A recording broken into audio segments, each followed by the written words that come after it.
Hello, Malcolm here, and welcome to the Sunday Sample, episode 30, and today we're talking about how to teach a new song.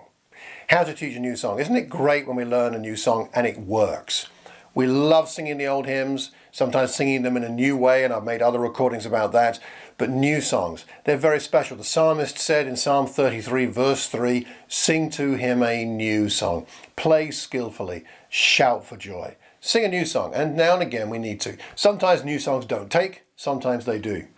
Sometimes it might be not just the song, the music or the words, it could be the way we teach it that makes a difference.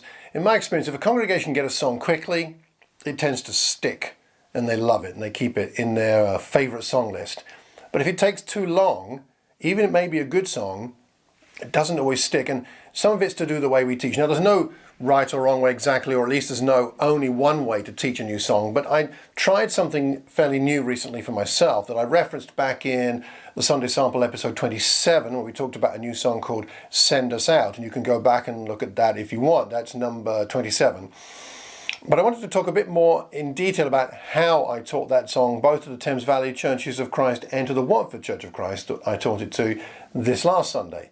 So here are 4 ways, or 4 steps perhaps I should say, as to how to teach a new song. And I'm going to use the screen here as well. So the first thing is to look at the words.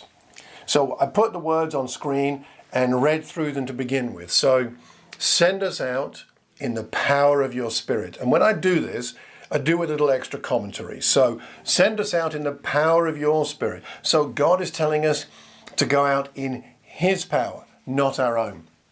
To shine your light in the way we live. So we're going out of here from church today to live a particular way that's been reinformed or reinforced or refreshed by what we've done here today. Send us out in the power of your spirit.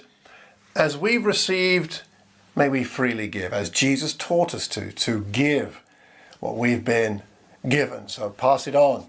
And I go through the song like that, both verses here, the chorus and the bridge, going through the words, because although I'm a musician and I love music, frankly, the words are more important than the music itself. Now, the two must work together, but good music on its own isn't the point if the words don't have a real meaning, and this song I think does, and sending us out. So the first thing is to go through the words. The second thing I did is play the audio track. I'll just give you a short blast of it here. So I embedded the audio into this slide and played it all the way through. I won't do that now for the sake of this recording, but playing it through helps the congregation to know where we're going. Where are we going with this? How is it meant to sound?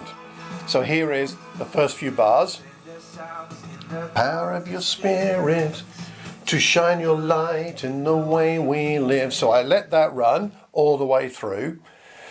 And because we did the 2 verses in the chorus a couple of times, they got to hear it, and I could see some of the congregation beginning to mouth it and sing it to themselves as we went along. One of the nice things about this song is it's quite simple. Repeat certain lines. Then, in a second slide, I've only got the backing track. And then we went through with the backing track, and the congregation sang along with me to the backing track. So we have the same introduction and the same instrumentation underneath, but now we're going to sing it for ourselves, and this is what we did this last Sunday. Send us out in the power of your spirit to shine your light in the way we live. Of course, I'd practiced that and I knew it, and so we were able to sing that together. That was the next phase. And then the next time we sing it, we'll do it with our own instrumentation, guitar and piano. We won't need the backing track, we won't need the audio, but that's what we'll do. So 4 steps there to teach a new song. Number 1, go through the words. Make sure that people connect with the point of the song. Number 2, listen to the audio track with somebody else performing it. Thirdly, use a backing track. Sing it together with the congregation. And then finally and fourthly, you'll be ready, maybe that day, maybe another day, but to sing it with instruments of your own. That seems to set it deeply and well and firmly into the minds of the congregation. And when we did this in the Thames Valley Churches of Christ, the next time we sang it, I felt that people had grasped the song quicker and more firmly than they had other times when we just taught it ourselves without the use of a backing track. It's not to say it's better to do it that way always, but it might be better for certain songs than others. Have you tried that? I paid for the backing track. It wasn't very much. I paid for a set of chord charts and the backing track and various things. It cost a few pounds. It wasn't very much. And I think it's worth it if a congregation is going to properly learn a song and then sing it with all their heart and understanding the meaning of it for perhaps many years or even decades to come. A small investment of time and money to teach a song properly can pay benefits for a very long time. So it's worth doing. What I'd like to know is what you're doing. How do you teach new songs? What techniques do you employ? What strategies? How do you do it? Please post a comment wherever you see or hear this recording, because we need to learn from each other, and we learn best when we learn in community. Secondly, please pass the link on to this recording to one other person. And if you're watching the YouTube version, hit that like button so that more people will know about it. And subscribe to this channel if you haven't already done so, that you'll be notified when new recordings come out. Thank you so much for all you do for God. Thank you for what you do for your congregations. Thank you for what you do to try and help your corporate worship be the best it can be for God.